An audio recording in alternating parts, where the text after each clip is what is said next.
धन्यवाद. लोकसभेतील माझे सहकारी आदरणीय डॉक्टर प्रणिती शिंदे, डॉक्टर ज्योती वाघमारे, कर्नाटकच्या राज्य धोरण आयोगाचे अध्यक्ष BR पाटील साहेब, जिल्हा परिषदेचे अध्यक्ष आदरणीय दीपक वैद्य, माझे जुने सहकारी आदरणीय आमदार दक्षिण सोलापूरचे सुभाष देशमुख, सोलापूरमधील आमदार आदरणीय आमदार विजय देशमुख, त्याचप्रमाणे पंढरपूरचे आमदार समाधान नावतडेजी. आज कार्यक्रम आयोजन करण्यामध्ये ज्यांनी पुढाकार घेतला आणि वारंवार मला दिल्लीला येऊन अनेक गोष्टी वारंवार आठवण करून देतात असे अक्कलकोटचे आमदार सचिन कल्याण शेट्टी,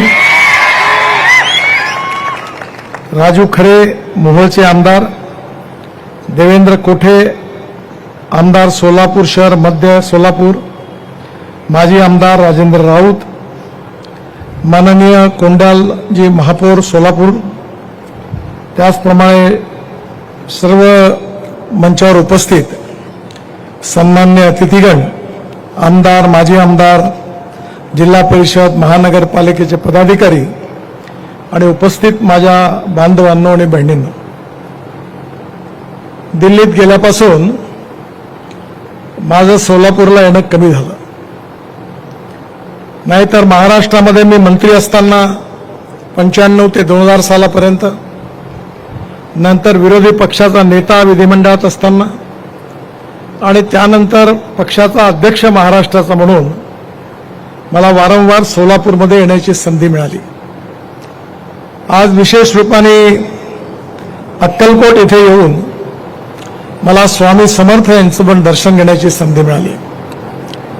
माझ्या आयुष्यातली एक भावनात्मक घटना आहे की माझ्या आईचा मृत्यू होण्यापूर्वी माझी आई पंढरपूर, तुळजापूर, अक्कलकोट, गाणगापूर इथे दर्शनाकरता आली होती आणि ज्यावेळी ती वापस आली होती त्यावेळी ती मला एवढंच म्हणाली की नितीन, तुझ्या आयुष्यात जर तुला काही कधी संधी मिळाली तर गाणगापूरचा, पंढरपूरचा रस्ता चांगला कर. माझी अक्षरशः पाठ खिळखिळ झाली, खूप त्रास झाला. माझ्या आईचं 6 महिन्यानंतर निधन झालं, पण जेव्हा जेव्हा मी इथे येतो त्यावेळी या गोष्टीची मला सातत्याने आठवण होते. खरं म्हणजे American president John F Kennedy यांनी असं सांगितलं आहे की American roads are not good because America is rich, but America is rich because American roads are good. America धनवान आहे म्हणून अमेरिकेतले रस्ते चांगले झाले नाही, तर अमेरिकेतले रस्ते चांगले झाले म्हणून अमेरिका धनवान झाली.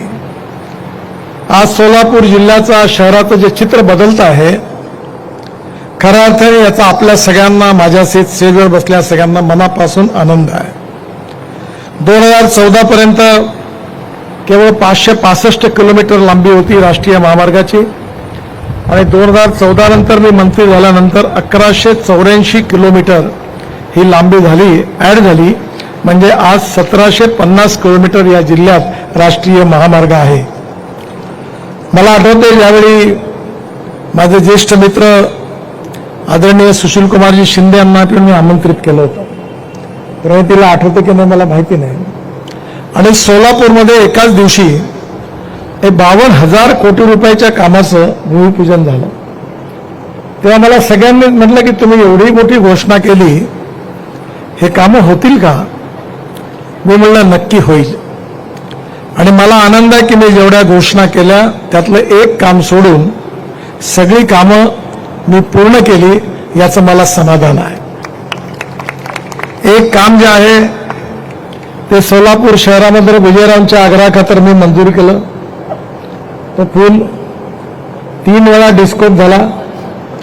महाराष्ट्र सरकारने लँड कबूल केली, परंतु अजूनपर्यंत क्लिअरन्स मिळालं नाही आणि त्यामुळे मी काही हवेत तर उड्डाणपूल बांधू शकत नाही. त्यामुळे ते एक काम अडकलं आहे आणि त्याची किंमत आता दुप्पट झालेली आहे. माझी खासदारांना, सोलापूरच्या आमदारांना विनंती आहे आणि मी आज वाघमारे ताईंना पण विनंती केली, काही टेलिफोनची जागा आहे काही रेल्वेचा काही प्रश्न आहेत. वाघमारेताई आणि प्रणितीताई दोघांनी पण मिळून एकदा दिल्लीत मलाही आठवण करून द्या आणि हे क्लिअर करा. माझ्या दिलेल्या शब्दापैकी हे एक काम राहिलं याचं मलाही शल्य आहे. आणि विजयरावांना मी सांगितलं की मी करतो, त्यांनी प्रयत्न केले. तुमचा कोणाचा दोष नाही आहे, पण मला वाटतं त्याचवेळी मीच माझं चुकलं. लँड ॲक्विजिशन भारत सरकारच्याच खात्यात टाकलं असतं तर काम झालं असतं, पण नंतर ते पैसे येतील म्हणून एक त्यावेळी प्रवीण परदेशी सोलापूर जिल्ह्यातले मुख्यमंत्र्यांचे प्रिन्सिपल सेक्रेटरी होते आणि त्यांनी एक नगरोत्थान फंड बजेटमध्ये तयार केला आणि मला सांगितलं की आम्ही पैसे देऊ, पण आता हे काम लवकरच होईल आणि मी दिलेले सगळा शब्द पूर्ण होईल आणि आपल्या ऋणातून मुक्त होईल. याच्याकरता आपण सगळ्यांनी सहकार्य करावं अशी विनंती करतो. आज या ठिकाणी साधारणतः या जिल्ह्यात 34 कामं मंजूर आहेत. त्यापैकी 1416 किलोमीटरची किंमत 31,174 कोटी रुपये आहे. 15 कामं पूर्ण झालेली आहे, 19 कामं प्रगतीत आहे आणि आज पुन्हा नव्याने आपण नवीन ज्या कामाचं भूमिपूजन करतोय 5 कामांचं, त्याची किंमत 2,784 कोटी रुपये आहे. इसापूर ते बडदाल NH-150C ग्रीनफील्ड अलाइनमेंटचं 6 पत्रीकरण करणं, पॅकेज 14 अक्कलकोट टू कुर्नूल याच्यामधलं 36.40 किलोमीटर किंमत 1,551.58 कोटी. NH-PW मध्ये बागदरी अक्कलकोट तोरनूर NH-48B सुधारणा करणे 48 किलोमीटर 354 कोटी. मोहोळ बसमतनगर वळसंग NH-405 हा 82 किलोमीटरचा आहे 751 कोटी. दुधनीचा रेल्वे उड्डाण पूल खूप महत्त्वाचा आहे, त्याचंही पण काम मंजूर झालेलं आहे 97 कोटी. आणि बोरी उमरगे येथील बोरी नदीवर मोठा पूल बांधणं तेही पण काम मंजूर झालेलं आहे. मला आनंद आहे की हे 5 कामं या ठिकाणी मंजूर होत असताना आपल्या सगळ्या खासदारांनी आमदारांनी माझ्याकडे ज्या मागण्या केल्या त्या सगळ्या मी पूर्ण करणार आहे. आता मला कोणी विचारू शकत नाही का होतील का होणार नाही. मला एक सवय आहे, मी तोंडावरच सांगतो हे काम होत नाही आणि होणार असेल तर लगेच ते करून देतो. कारण मी या गोष्टीवर विश्वास ठेवलाय की जनता परमेश्वरासारखी आहे. खोटं आश्वासन काही द्यायचं नाही आणि जे शब्द दिला असेल तर ते काम पूर्ण करायचं. त्यामुळे मी नव्याने पुन्हा नवीन काही कामाची घोषणा करतोय आणि मी तुम्हाला सांगतो की माझे हे 5 वर्ष, आता 2 वर्ष पूर्ण होतील. हे 5 वर्ष पूर्ण होण्याच्या आधी मी सोलापूर जिल्ह्यामध्ये 1,00,000 कोटी रुपयाची कामं आपल्याला करून देईन. आज जे कामाची घोषणा मी करतोय, अहमदनगर, सोलापूर, करमाळा, टेंभुर्णी चौपदरीकरण करणं 1100 कोटी रुपये निविदा निश्चित झालेली आहे. जुना पुणा नाका ते बोरामणी नाका उड्डाणपूल बांधकाम सोलापूर शहर 1020 कोटी. याची किंमत पहिले 500 कोटी रुपये होती, आता डबल झाली. त्याचं मला दुःख आहे, पण आता तुम्ही यावेळी मात्र जर नाही केलं तर मी हे काम कॅन्सल करीन आणि मग मी मात्र याकरता जबाबदार राहणार नाही. तेव्हा ते तुम्ही जरूर करून द्या. अहमदनगर, सोलापूर, अक्कलकोट, महाराष्ट्र कर्नाटक बॉर्डर 222 किलोमीटर हे अंडर बिडिंग आहे आणि एकच काम आहे 10,000 कोटी रुपयाचं. त्याची मी घोषणा करतोय, लवकरच सुरू होईल. सावळेश्वर जंक्शन ते भुयारी मार्ग व सेवा रस्ता बांधणं NH-65 Pune Solapur black spot हा 48 कोटी याची मंजूर निविदा निश्चित झालेली आहे. कोळेगाव जंक्शन येथे भुयारी मार्ग व सेवा रस्ता बांधणं 50 कोटी निविदा मंजूर झालेली आहे. मुळेगाव येथे भुयारी मार्ग व सेवा रस्ता बांधणे हा 35 कोटी निविदा मंजूर झालेली आहे, लवकरच काम सुरू होईल. त्याचबरोबर सुरत चेन्नई हा सोलापूर जिल्ह्याचं चित्र बदलवणार आहे. तुम्हाला समजायचं असेल तर आपल्यापैकी अनेक लोक हिमाचल प्रदेशमध्ये मनालीला गेले असाल. जर तुम्ही मनालीवरून रोहतांग पासला जाणार असाल तर जुन्या काळामध्ये 3.5 तास लागायचे. आता तिथे आम्ही अटल टनेल बांधली आहे आणि 3.5 तासापेक्षा ऐवजी आता केवळ 8 मिनिटात तुम्ही बाहेर येता. 8 मिनिटात. त्या टनेलमधून बाहेर आल्यानंतर हिमालयाच्या मध्यभागून 8 टनेल आम्ही बांधतोय. फार सुंदर परिसर आहे, जरूर तिकडे जा. आणि तिथून आल्यानंतर लडाख लेहपर्यंत आल्यानंतर लडाख लेह ते श्रीनगर रस्ता आहे. त्यामध्ये कारगिलच्या खाली आशियातली सगळ्यात मोठी 11.6 किलोमीटर ही मोठी टनेल झोजिला टनेल म्हणून आहे, हिमालयात आहे.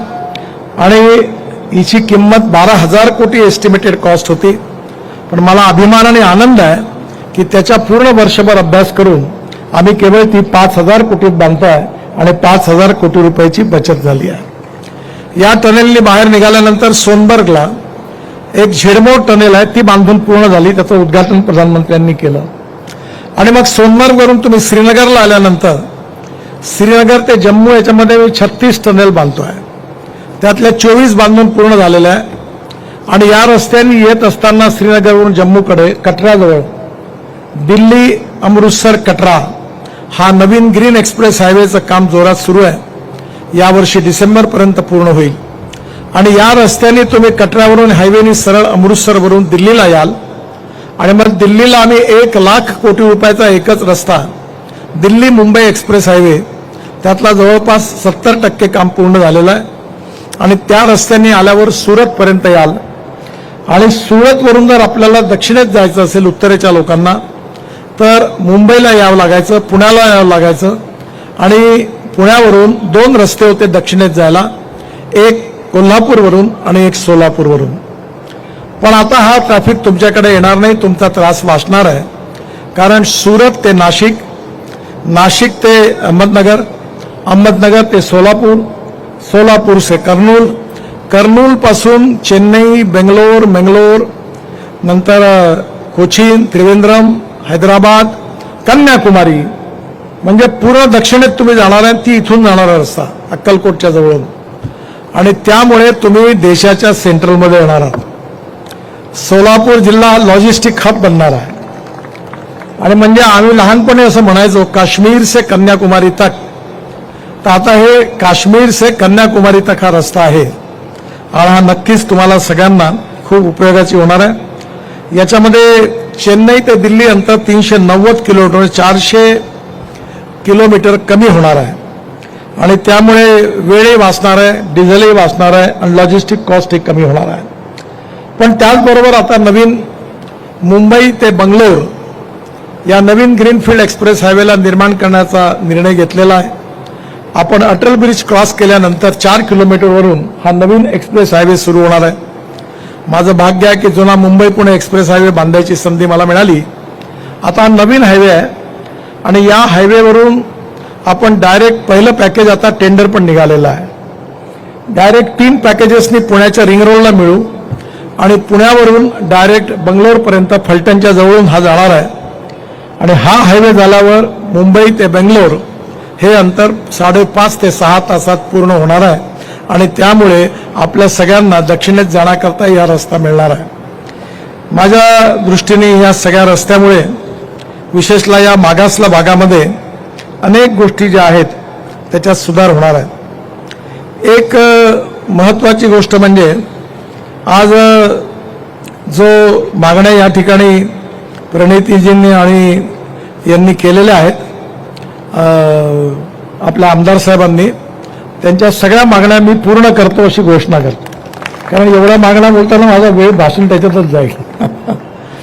त्यांनी जे मागण्या केलेल्या आहेत त्याच्यामध्ये या जिल्ह्यामध्ये महत्त्वाच्या गोष्टी आज आहेत.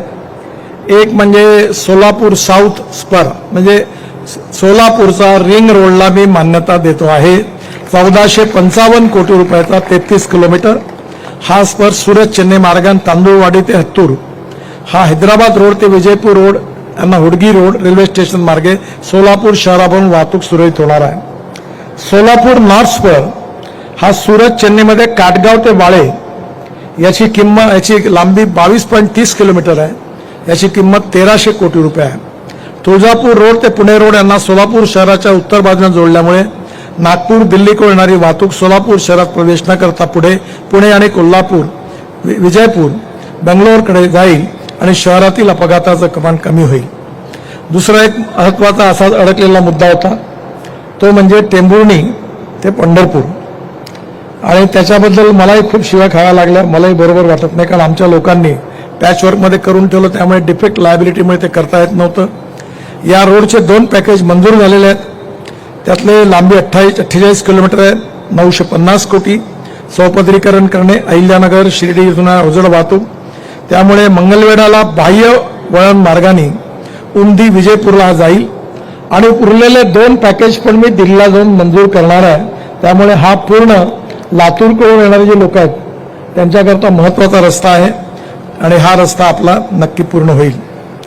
त्याचबरोबर पंढरपूरचा पूर्ण रिंग रोड, आज मला पालखी मार्ग बघण्याकरता मी आलो. माझं हे परमभाग्य आहे की मला विशेषतः मी जेव्हा विचार केला की या ठिकाणी आपले लोक धार्मिक याच्यावर भेटी द्यायला जातात तिथे फार अव्यवस्था आहे. मी 22,000 कोटी रुपये खर्च करून बौद्ध सर्किट बांधलं. बौद्ध गयापासून जिथे भगवान गौतम बुद्धांचा जन्म झाला, जिथे त्यांना दीक्षा मिळाली, जिथे ते राहत होते, जिथे त्यांना ज्ञान प्राप्त झालं, त्या सगळ्या ठिकाणी आम्ही सिमेंट कॉन्क्रीट 4 लेननी जोडून 22,000 कोटीचा हे बुद्ध सर्किट पूर्ण केलं. यामध्ये एक अतिशय चांगला इन्सिडेंट घडला. या बौद्ध गयेमध्ये मला जगातले सगळे बौद्ध भिक्खू तिथे आले होते. त्यावेळी मला तिथे जाण्याची संधी मिळाली. मी आणि माझी पत्नी बरोबर होतो आणि या सगळ्या विदेशातून आलेली लोक होती, त्यांनी माझा सत्कार करणार होते. पण ज्यावेळी मी बोधी वृक्षाच्या खाली उभा होतो तेव्हा हवा अजून काही नव्हती. अचानक बोधी वृक्षाचं एक पान निघालं आणि ते हलत हलत हलत माझ्या खांद्यावर पडलं आणि माझ्या खांद्यावरून ते माझ्या पत्नीच्या खांद्यावर पडलं. तेव्हा सगळ्या बौद्ध भिक्खूंनी मला सांगितलं की आज भगवान गौतम बुद्धांनी तुम्हाला आशीर्वाद दिला. अयोध्या सर्किट, अगदी नेपाळमध्ये जाऊन आम्ही काम केलं. मी जेव्हा शिपिंग मंत्री होतो तेव्हा बांगलादेशमध्ये घुसून 250 किलोमीटर ड्रेजिंग केलं होतं, देशाच्या बाहेर पण. त्यामुळे येणाऱ्या काळामध्ये आपल्याला विकासाची भूक आहे आणि विकासाच्या भूकमध्ये टुरिझम, रिलिजियस टुरिझम असेल, यामध्ये सगळ्यात मोठी गोष्ट काही असेल तर टुरिझममध्ये जो खर्च होतो त्यातले 49% एक्सपेंडिचर हा रोजगार निर्माण करण्याकरता खर्च होतो. मी आत्ताच आमदार साहेबांच्या घरी गेलो तर त्यांना सांगितलं की इथे भक्तनिवास मोठे मोठे बांधा, तुम्ही बांधण्याच्या ऐवजी प्रायव्हेट लोकांना द्या, रेट पक्का करायला लावा, रेस्टॉरंट चांगले करा, शहरात झाडं लावा, लाईटची व्यवस्था करा, शहर सुंदर करा आणि त्या मंदिर परिसर तुम्ही सुंदर करता आहात. त्याचा परिणाम इथे खूप लोक येतील आणि येणारा प्रत्येक माणूस या अक्कलकोटमधल्या गावातल्या लोकांना रोजगार तयार करून जाणार आहे. आणि म्हणून आपल्याकडे हे सगळे गोष्ट मोठ्या प्रमाणात करण्याची आवश्यकता आहे. आज 12,000 कोटी रुपयाचा पालखी मार्ग 80% पूर्ण झाला आणि तसं त्या मार्गावरही पण 46 तलाव बांधले. मी नदी नाल्यांचं खोलीकरण केलं आणि आज सोलापूर जिल्ह्यात देखील एकेकाळी आपल्याकडे दुष्काळी भाग म्हणून सगळेजण म्हणायचे. आपल्याकडे पाण्याची कमी आहे आणि मी स्वतः तर जवळपास 90% शेतीमध्येच काम करतो. हँडलूम, हँडीक्राफ्ट, साड्या पण बनवतो मी. माझ्याकडे मोठा प्रोजेक्ट आहे आणि यामध्ये पाण्यामध्ये मला टोटल 17 डॉक्टरेट मिळाल्यात. पण मी अजून काही डॉक्टर लावत नाही. पण त्यातल्या 9 डिलीट ज्या आहेत त्या जलसंवर्धन आणि ॲग्रिकल्चरमधल्या आहेत. आज आपण जर पाणी उपलब्ध झालं तर सोलर पंप लावला आपल्या विहिरीवर तर 8 ते 10 तास पाणी मिळालं आणि ड्रीप लावलं तर आपल्या शेतकऱ्याचं उत्पन्न 2 पटीने वाढू शकतं. आणि मला आनंद आहे की आपण जी फिल्म बघितली याच्यात मोठं काम झालं. पंढरपूरला देखील आज रिंग रोड हा एकूण लांबी 40 किलोमीटर आहे, 13 किलोमीटर पूर्ण झाला. आज टेंभुर्णी पंढरपूर अंतर्गत प्रस्तावित मार्गावर हा उर्वरित 18 किलोमीटरचा DPR आता हाती घेण्यात येईल आणि हा कोल्हापूरचाही पण रिंग रोड, आपला पंढरपूरचाही रिंग रोड आम्ही पूर्ण करणार आहोत. त्याचबरोबर तोंडले या ठिकाणी 100 कोटीचा ज्या ठिकाणी पालखी मार्ग मिळतो तिथे एक फ्लायओव्हर बांधायला आजच मी मंजुरी दिली. 4 लेन उमदी विजयपूर याला 36 किलोमीटर 325 कोटी. हा 4 पदरीकरण करणं अरुंद रस्ते असल्यामुळे रुंदीकरण झाल्यामुळे सुलभ व गतिमान होईल. आमदार सचिन कल्याण शेट्टी यांनी मला आता 2 मागण्या ज्या केल्या, वळसंगी ते तांदूळवाडी 22 किलोमीटर 150 कोटी याची मंजुरी केल्याची मी घोषणा करतो. अक्कलकोट ते दुधनी 26.5 किलोमीटर 100 कोटी रुपये तोही रस्ता मंजूर करतो. आणि ही गोष्ट खरी आहे की गाणगापूरचा रस्ता पुन्हा खराब झाला आहे, त्याला क्रॅक्स पण पडलेले आहेत आणि त्याचे पण आदेश मी पुन्हा नव्याने त्याला दुरुस्त करण्याचे आदेश दिलेत. त्यामुळे तोही रस्ता लवकरच चांगला होईल. ही सगळी कामं जी आहेत ही काही माझ्यामुळे नाही आहे. या सगळ्यांच्या मागे आपला सगळ्यांचा आशीर्वाद आहे. मी नेहमी सांगतो की politics is a instrument of socio economic reform. Power politics, सत्ता पॉलिटिक्स म्हणजे पॉलिटिक्स नाही आहे. विकास कामामध्ये आपण राजकारण करू नये. माझी पार्टी, माझी विचारधारा याचा मला अभिमान आहे.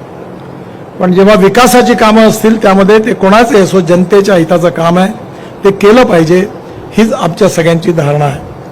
आणि म्हणून येणाऱ्या काळात कुठल्याही प्रकारचा भेदभाव न करता, आणि मी तर या बाबतीत खूप स्पष्ट आहोत. मी पण लोकसभा 3 वेळा निवडून आलो आणि माझ्यात हिंमत आहे की मी मतदारांना सांगितलं की जो करेगा जात की बात उसको कसके मारूंगा लात. मी जातपात पाळत नाही. माणूस हा जातीने मोठा नाही आहे, माणूस हा गुणाने मोठा आहे. आणि गुणवत्तेचा संबंध जात, पंथ, धर्म, भाषा आणि सेक्सशी नाही आहे. आपण थोर पुरुषांच्याही जाती शोधतो आणि व्होट बँक पॉलिटिक्स करता त्याचा उपयोग करतो, हे करता कामा नये. छत्रपती शिवाजी महाराज, बाबासाहेब आंबेडकर, महात्मा ज्योतिबा फुले, लोकमान्य टिळक हे सगळे आपले राष्ट्रीय नेते आहेत. हे कोणा जातीचे किंवा समाजाचे नेते नाही आहेत. आणि म्हणून या देशाला आपल्याला 21व्या शतकामध्ये प्रगतिशील, समृद्ध आणि संपन्न देश बनवायचा आहे. आपल्या देशाला विश्वगुरू बनवायचा आहे. आपल्या देशामधली आयात कमी करायची आहे. दुसरं माझं एक काम आहे ज्याच्यात तुम्ही मला मदत करा. मी 2004 पासून काम करतोय की या देशातला शेतकरी हा अन्नदाता आहे. पण हा शेतकरी ऊर्जादाता झाला पाहिजे. तो झाला. इंधनदाता झाला. इथेनॉल सुरू करण्याच्या मध्ये मी खूप आधीपासून भूमिका घेऊन प्रयत्न केले. आता आयसोब्युटेनॉल तयार होणार आहे. आणि एवढंच नाही तर मी स्पाइस जेटच्या विमानातून प्रवास केला. शेतकऱ्यांनी तयार केलेल्या हवाई इंधनावर ते विमान चाललं. विस्ताराचं विमान चाललं. त्यामुळे शेतकरी आता हवाई इंधन तयार करणार. मी 25 लोकांना सेंट्रल रिसर्च ऑर्गनायझेशनकडनं जो बायोमास आहे, cotton straw, wheat straw, bagasse, rice straw, त्याच्यापासून डांबर तयार करण्याकरता पेटंट विकायला लावलं. म्हणजे आपला शेतकरी डांबरदाता आणि आता हायड्रोजन पण तयार करणार आहे. माझ्याकडे हायड्रोजनची पण गाडी आहे. तिचं नाव आहे मिराई आणि त्याचा अर्थ मिराई म्हणजे भविष्य. जर आपण हायड्रोजन बनवण्यामध्ये यशस्वी झालो तर आपण आपल्या एनर्जीला जी 22 लाख कोटी रुपये आपण देशाच्या बाहेर पाठवतो ती आयात करण्याची गरज पडणार नाही. तर एनर्जी आयात करणारा नाही तर एनर्जी निर्यात करणारा देश आपल्याला बनायचा आहे. हे सगळं शेतकरी करू शकतो. माझ्याकडे इलेक्ट्रिकचा ट्रॅक्टर आहे. डिझेल आणि सीएनजीचा फ्लेक्स इंजिनचा आयसरचा ट्रॅक्टर आहे. आणि मीच ट्रान्सपोर्ट मंत्री आहे. मी सांगितलं की मला आता इथेनॉल आणि सीएनजीचा फ्लेक्स इंजिनचा ट्रॅक्टर पाहिजे, नाही तर युरो 6चे इमिशन नॉर्म लावीन तुमच्यावर. आणि आता येत्या 3-4 महिन्यात हाय ट्रॅक्टर बाजारात येणार आहे. 1 लाख रुपये शेतकऱ्याची बचत होणार आहे. येणाऱ्या काळामध्ये गाव, गरीब, मजदूर, शेतकऱ्याचं कल्याण झालं पाहिजे. या देशामधली गरिबी, भूकमरी, बेरोजगारी दूर झाली पाहिजे. तरुण मुलाच्या हाताला काम मिळालं पाहिजे. आणि उद्योग व्यापार क्षेत्र वाढवायचं असेल तर उत्तम इन्फ्रास्ट्रक्चर डेव्हलप झालं पाहिजे. आणि उत्तम इन्फ्रास्ट्रक्चर म्हणजे water, power, transport and communication. ज्या ठिकाणी होणार आहे तिथे कॅपिटल इन्व्हेस्टमेंट येणार आहे. आज तुमच्याकडे बघा कसा आता विकास होईल फास्ट. आणि येणाऱ्या काळामध्ये जेव्हा कॅपिटल इन्व्हेस्टमेंट येईल तेव्हा रोजगार निर्माण होईल. रोजगार निर्माण होईल तेव्हा पर कॅपिटा इन्कम वाढेल, गरिबी दूर होईल, ग्रोथ रेट वाढेल. आणि इन्कम वाढलं तर तुम्हाला सांगतो ही गरिबी हटवून आपला देश सुखी, समृद्ध आणि संपन्न झाल्याशिवाय राहणार नाही. हा देश खूप ताकद आहे आपल्या देशामध्ये. आणि म्हणून या देशाला शक्तिशाली करणं आणि इथला जो शेतकरी आहे, आमच्या भागात जवळपास 10,000 शेतकऱ्यांनी आत्महत्या केल्या विदर्भात. आम्ही सगळे प्रयत्न करतोय की गावं केवळ स्मार्ट शहर नाही, स्मार्ट विलेज झालं पाहिजे. मी एक स्मार्ट विलेज तयार करतोय. 500 स्क्वेअर फूटचं घर 5 लाख रुपयात. आयुष्यभर पाणी फुकट, वीज फुकट. त्याच्या कामाला सुरुवात केली आहे. आणि येणाऱ्या काळामध्ये हा जो बळीराजा आहे, हा जर समृद्ध संपन्न झाला तर कशा करता लोक मुंबई, पुणे, कलकत्ता, चेन्नई, बेंगलोरमध्ये जातील. जर गावात रोजगार निर्माण झाला, गावात संधी मिळाल्या तर कोणीही जाणार नाही. आणि म्हणून हा विकासाचा जो असमतोल ग्रामीण आणि शहरी भागात निर्माण झाला तो होता कामा नये. पुन्हा एकदा या देशाचा सर्वांगीण विकास झाला पाहिजे आणि तो रस्त्याशिवाय होऊ शकत नाही. आणि म्हणून आपल्या भागामध्ये मी सांगितल्याप्रमाणे 1,00,000 कोटी रुपयाचे रस्ते ज्यावेळी हे 5 वर्ष अजून 3 वर्ष बाकी आहेत त्यावेळी रस्ते जेव्हा पूर्ण होतील तेव्हा सोलापूर जिल्ह्याचा औद्योगिक विकास, व्यापाराचा विकास, इथलं एक्सपोर्ट, इथल्या शेतकऱ्याचा विकास झाल्याशिवाय राहणार नाही आणि हा जिल्हा महाराष्ट्रातल्या प्रगतील समृद्ध संपन्न जिल्ह्यात पुढे आल्याशिवाय राहणार नाही हा माझा विश्वास आहे. आणि त्याकरता आम्ही सगळ्यांनी मिळून जे काम करायचं ठरवलेलं आहे त्यातून नक्कीच हे यश मिळेल. आणि आज मला आनंद झाला की आमचं दैवत असलेलं पंढरपूर विठ्ठल, आम्ही खरं म्हणजे त्याला दैवत मानतो आणि ज्ञानेश्वर महाराज आणि तुकाराम महाराज आमची प्रेरणा आहे. आणि त्यांच्या दोन्ही ज्या पालखी आहेत त्याच्यामध्ये आता एक विशेष जो मोठा रस्ता झाला तो नक्कीच आपल्या सगळ्यांना आनंद देणारा आहे. आपल्या सगळ्यांच्या आशीर्वादाने, खरं म्हणजे याचं श्रेय मला नाही आहे, आपल्या सगळ्यांच्या शुभेच्छा, आशीर्वाद आणि माझ्याबरोबर काम करणारे असंख्य कॉन्ट्रॅक्टर्स, इंजिनियर्स रात्रंदिवस काम करतात. मी निमित्त मात्र आहे, पण या सगळ्यांच्या सहकार्यातून हे चित्र बदलत आहे. आमदार, खासदार सगळ्यांचं सहकार्य मिळत आहे आणि म्हणून हे चित्र लवकर बदलेल आणि आपल्या सगळ्यांच्या जीवनात सुख, समृद्धी आणि संपन्नता येईल. आज विश्वामध्ये एका गोष्टीची चर्चा आहे, डोमेस्टिक हॅपी ह्युमन इंडेक्स म्हणजे सुखांक. त्याचा अर्थ असा आहे की प्रत्येक गरीब माणसाला रोटी, कपडा, मकान मिळाला पाहिजे, शिक्षा, स्वास्थ्य सुविधा असल्या पाहिजे, सस्टेनेबल डेव्हलपमेंट झाली पाहिजे, त्यालाच आपण सुखांक म्हणतो. आपला सुखांक वाढवण्यासाठी आपण प्रयत्न करणं हेच खरं राजकारण आहे. सत्ताकारण म्हणजे राजकारण नाही, समाजकारण, राष्ट्रकारण आणि विकासकारण राजकारण आहे अशी माझी समजूत आहे. आणि नक्की यामधून हे चित्र बदलवण्यामध्ये आपल्या आशीर्वादाने मी यशस्वी होऊ. मी पुन्हा एकदा आपल्या अक्कलकोटच्या आणि सोलापूर जिल्ह्यातल्या जनतेला मनापासून खूप खूप शुभेच्छा देतो.